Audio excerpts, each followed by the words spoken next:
Hello everyone, my name is Tyler Masterson and I'm the game director for Gambit. I wanted to introduce Gambit by introducing myself. I am a software entrepreneur and a lifelong tabletop gaming fan.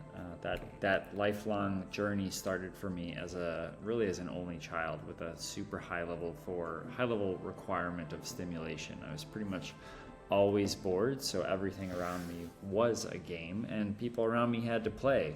If I was at Wendy's and there was a ketchup and mustard packet, they were going to fight, and you were going to pick which one you wanted to be, and you'd have to pick sides, and then I would determine the outcome. I didn't have a basketball hoop as a kid, so I invented a garage roof ball game with made-up team tournaments, and my friends would have to participate. So love for games has really always been a part of my life, and it really started with weekends with my dad. We basically I would go over to my dad's house over the weekend. We'd pretty much spend the entire weekend playing games like Hero Quest, Circus Maximus, Risk, even deep cuts like a totally random game called This Game is Bonkers. If you know it, you know it. My dad and his friends grew up playing a legacy style game that they invented really before legacy games was a thing.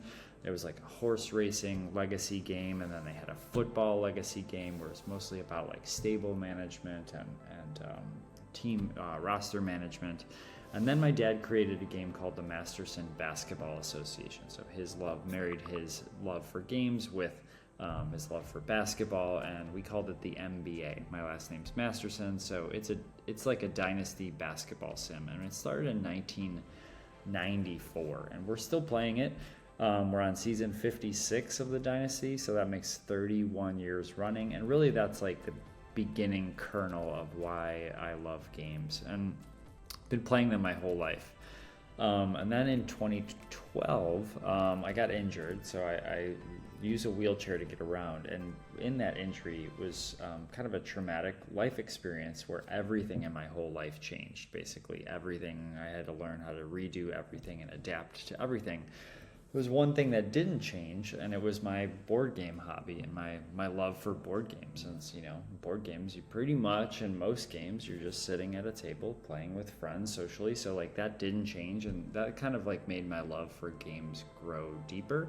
And I decided to get deeper into it. So I played more games, discovered more games. My buddy David came over and we started playing Robinson Crusoe, and I was like, this is interesting.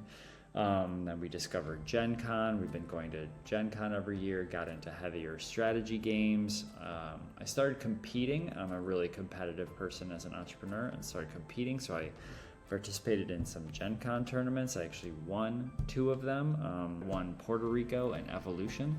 So those are some of my very unimpressive claims to fame in the board game competition space. And what I saw by going to Gen Con was really like a ravaging fan base, just like absolutely crazy about games. The biggest convention city in the country, Indianapolis's biggest convention, is for tabletop games, as you all probably know. So the community is so big and passionate, and most of the world doesn't really know that this whole niche industry of tabletop stories, worlds, and games exists. They think board games are Monopoly and Sorry and Parcheesi, and they still ask about stuff like that when I tell them that I'm into games, as I'm sure you all get asked about that as well.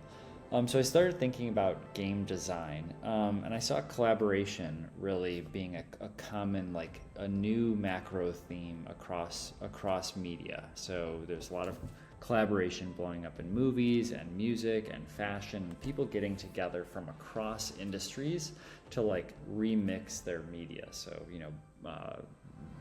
movies are turning into board games, and turning into video games are turning into movies. Everyone's collaborating with everyone else, and bringing intellectual property across different channels. So I started thinking about, the tabletop industry is like really excellent intellectual property, both in the characters and the stories and the back worlds, and the experience that people have interacting with that intellectual property is like really unique in the gaming world. And video in movies, you don't really get to interact with the characters, but in games you actually get to control the characters. So I was like, okay, there's definitely something here, and saw an industry with amazing underutilized intellectual property.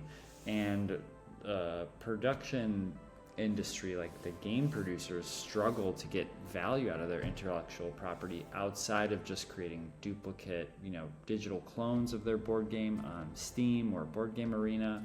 Sometimes they create expansions, which gives them additional value from that intellectual property, but there wasn't like a remixing, reimagining, like combining way to do this. And so that was, that was really an interesting concept to me. And when I, see the rise of asymmetrical play and cooperative play across the board gaming landscape, I thought, why don't we come up with an idea where all of people's favorite characters get together in a new ecosystem with its own backstory, and they are cooperating together to achieve a common objective. And so that's something that I don't think tabletop industry does extremely well.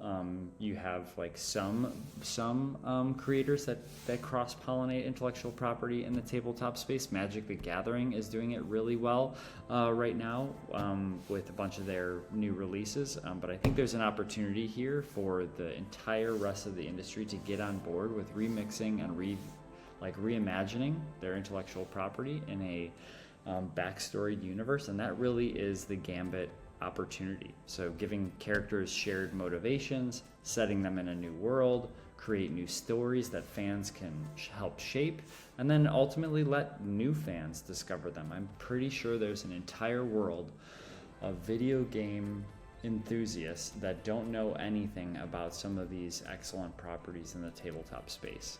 Introducing them to